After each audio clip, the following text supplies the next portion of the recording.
Хүүхнүүдээ гэж. Саяхан нэгэн өвөрмөц дэлгүүр нэгдэж, нэр нь эрэгтэйчүүдийн дэлгүүр.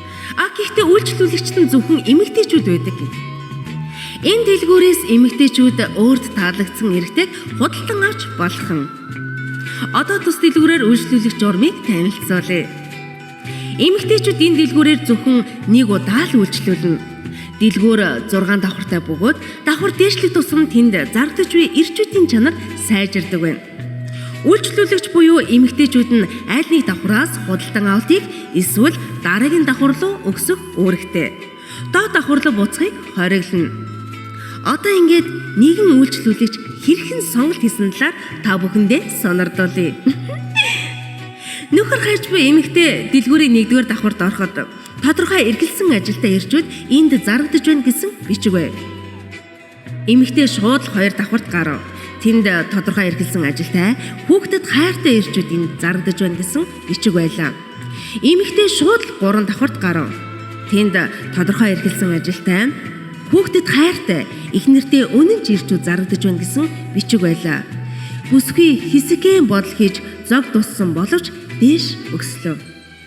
4-р давхарт гартал тодорхой эргэлсэн ажилтай хүүхдэд хайртай их нэртэй үнэн ч гэрийн ажил сайн ирчүүдийн дасаг гэсэн бичиг байлаа.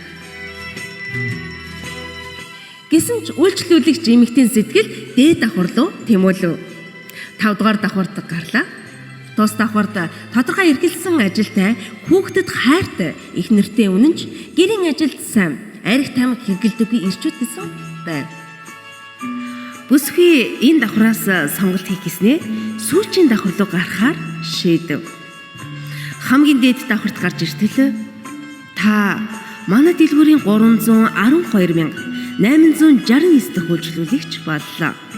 Энэ давхарт харамсалтай нь ямар ч эрэгтэй хүн байхгүй бөгөөд энэ давхрыг бид яагаад байгуулсан бэ гэвэл эмэгтэйчүүдийн хүсэл гүйцэгдэжгүй гэдгийг батлахыг хүссэн юм. Таныг манай дэлгүүрээр үйлчлүүлсэнд баярлалаа. Төгс эр хүн гэж байдгүй гэдгийг та насан туршдаа санаж яваарай гэсэн бичиг үлгэртэй байлаа.